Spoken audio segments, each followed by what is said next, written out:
So, you're well underway. Your program has started, but your instincts tell you everything is not right. The schedules, the resources, things are just being replanned too frequently. And whether you've admitted it to yourself or not, your program is in danger of failure and in urgent need of recovery.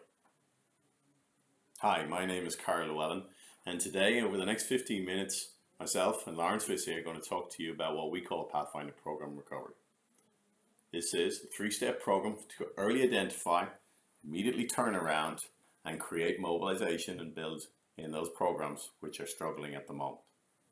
I'm going to use one of those minutes to tell you very briefly about Pathfinder. At Pathfinder, we describe ourselves as consultants in management. We work with the senior teams in large organisations in Ireland and the UK, supporting them to realise their business objectives.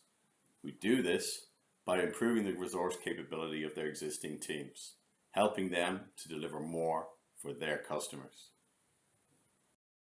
We work primarily in the areas of strategy, change and execution, and all things digital in your business, making sure that every program is digitally prepared for your future. We work with a range of large clients across a variety of industries, including utilities, finance, agri, retail, pharmaceutical and hospitality. Now, I'm going to hand over to Lawrence Vissy, who's going to take you through program recovery.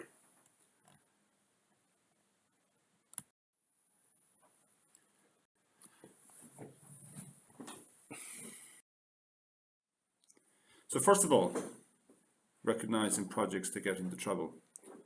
I'm sure all of you will be familiar with the slightly skeptical view of the world as presented by Dilbert in his cartoon series. And in this cartoon here, you can see the difference between the private conversations that happen with projects that are in trouble and that are stuck, where everybody who's connected to that project has lost confidence in it, recognizes where the issues are, and recognizes that it's going to fail. But in public, all of those things are brushed under the carpet, and the polite response is given, the optimistic response is given, and ultimately the wrong response is given as regards where that project is.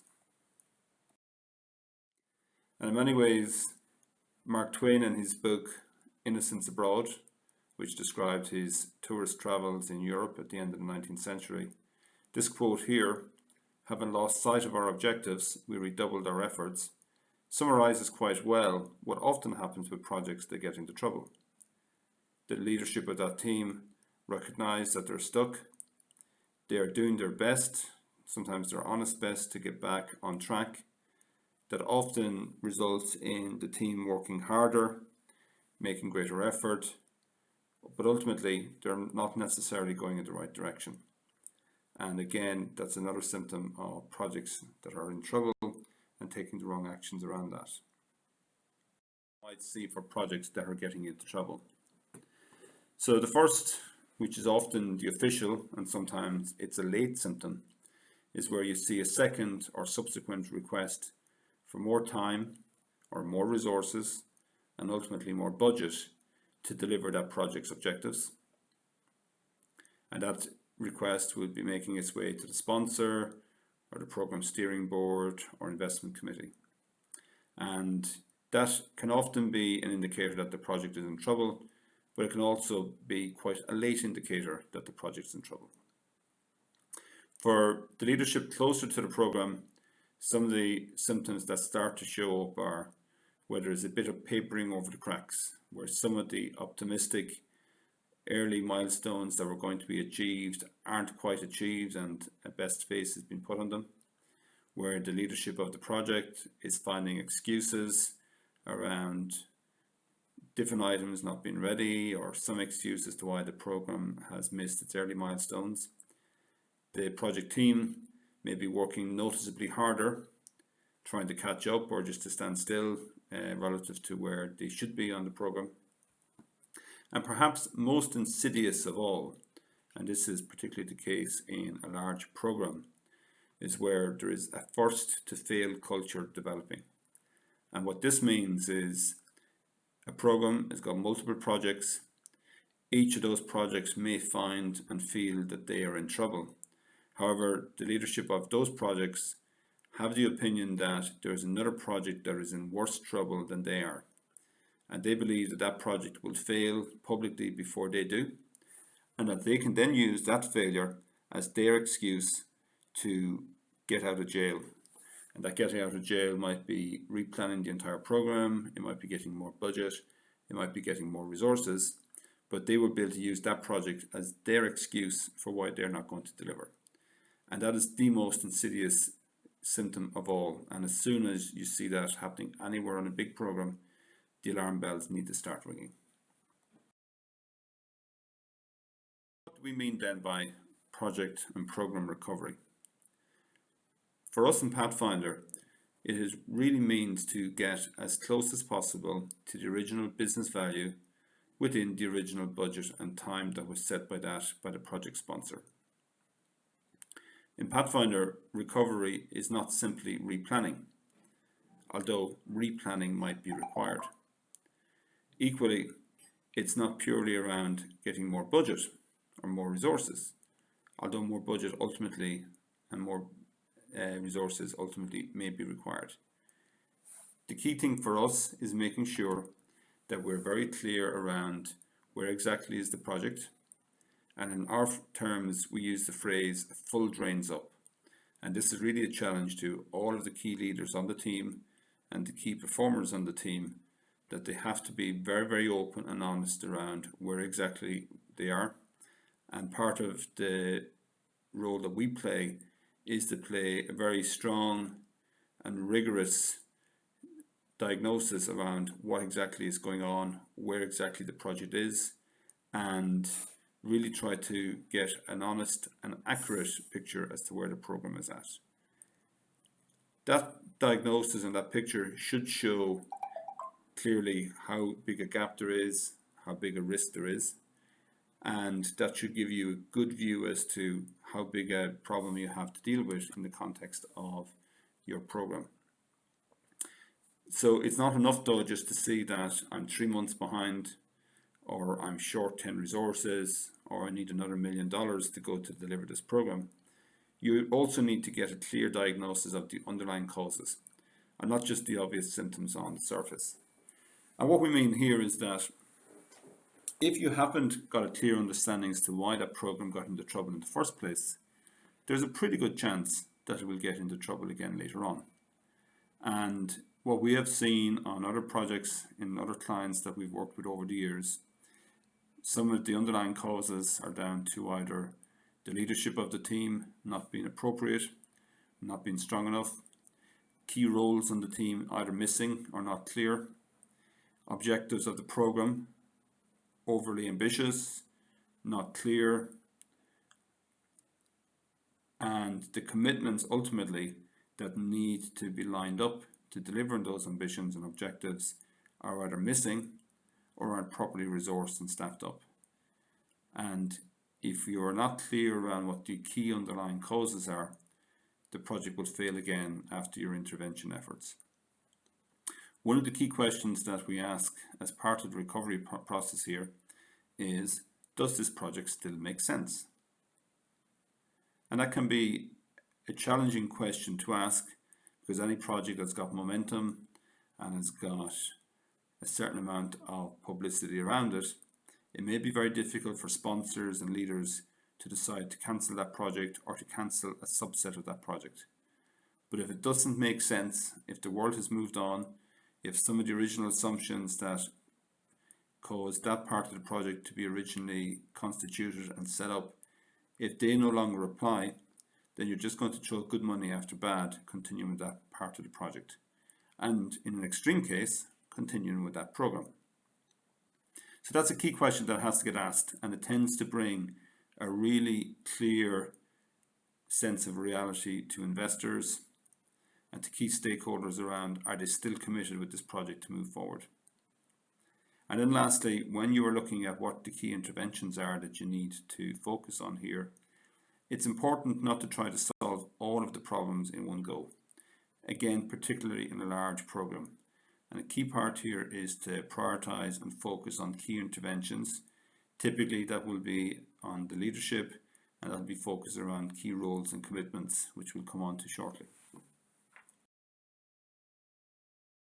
In the same way, when we spoke earlier about setting up a new program and getting a project set up and established quickly to give it the best chance of success, we spoke that a program was a network of commitments with our customers, with a project team delivering, with a requirement to be clear around what the value was that we were looking to deliver, with clear roles for everybody on the program, with clear commitments for all of the people that were there to deliver on the objectives to the customer, and with a clear and realistic expectation on the customer's part of what he was going to get and when he's going to get it. And that network of commitments is equally important in the context of program recovery. And a key part from a diagnosis perspective is getting clear on what exactly was agreed initially when that program was set up. Was the customer clear on what he was asking for? Were the commitments that the project team made realistic? Had they been grounded out? Had the approach been thought through?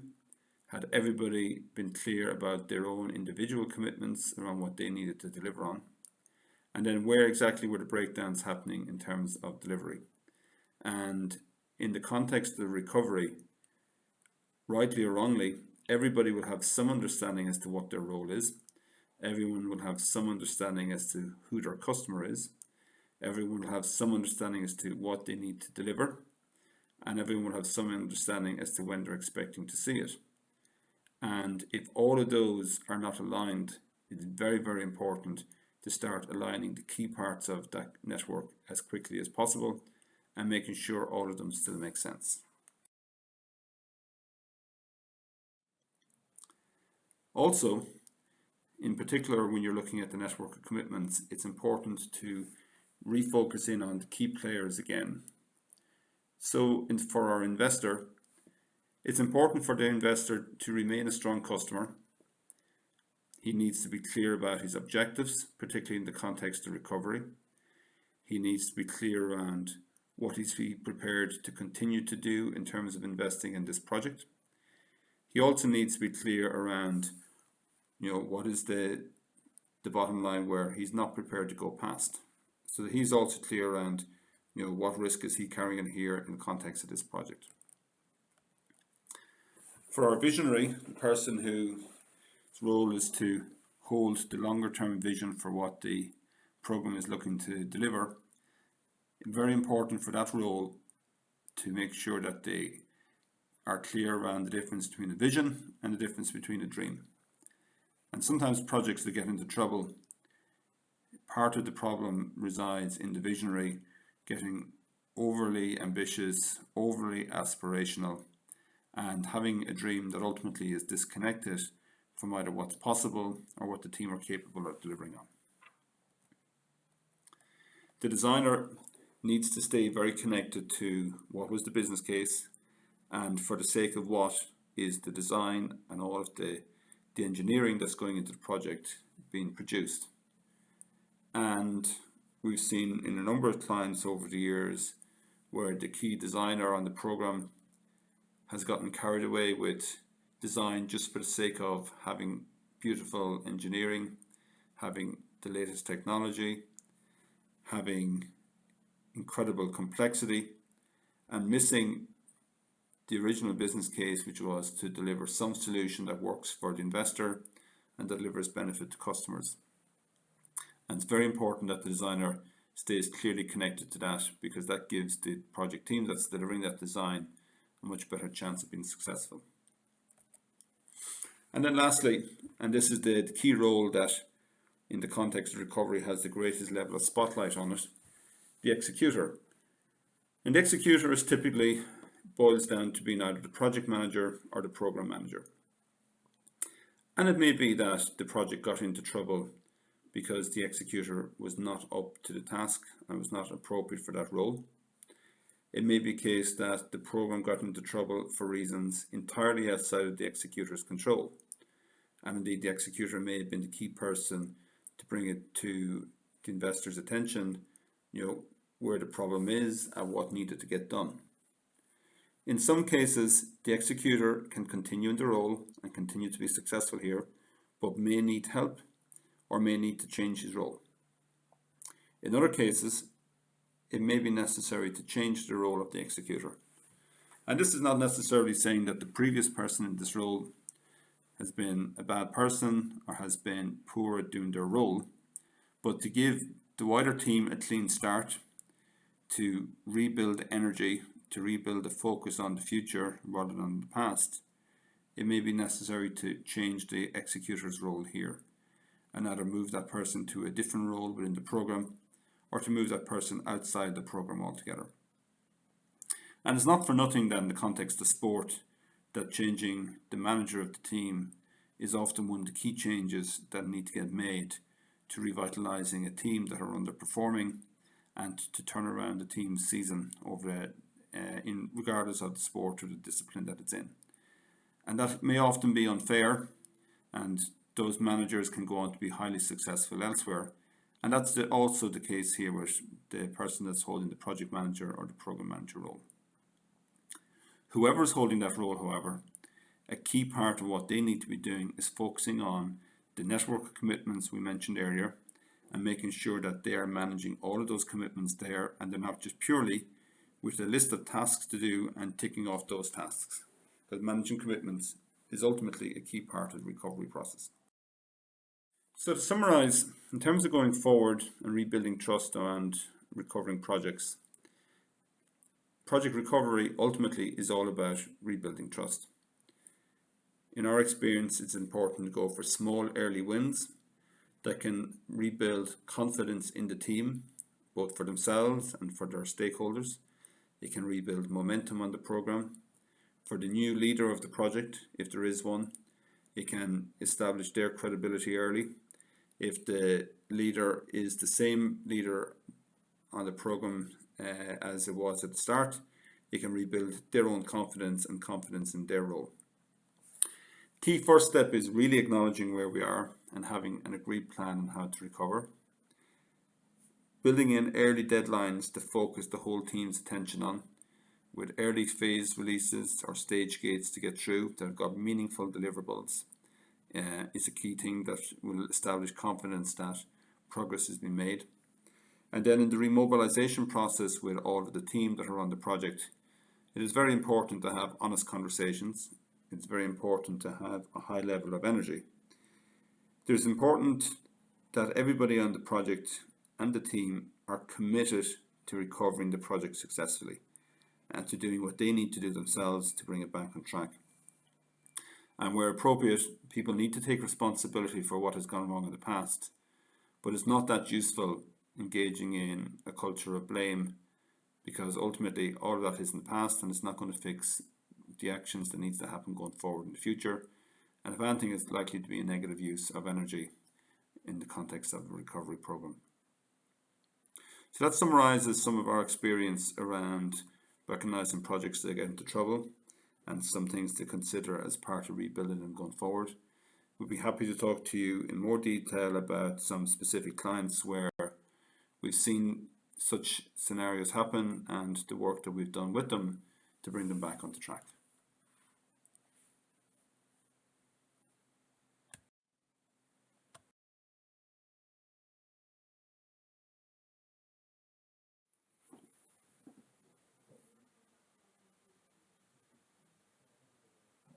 Well, any questions or comments? We'd love to hear them. Please email us using our first name, last name at pathfinder.ie. Of course, these presentations you've heard from Lawrence Visse, Paul Fagan, and myself, Carl Llewellyn. Find out more about us and the rest of the senior team at Pathfinder at our web address, pathfinder.ie/about-us/team. While you're there, please take a look at our case studies of our work with clients across our range of programs at pathfinder.ie, our work. Alternatively, please feel free to call us. We'd love to hear from you at either our Dublin or Edinburgh office to the number displayed on screen, or also available on our website. Call us and tell us about the challenges and programs, exciting plans that you have for your future. Thank you.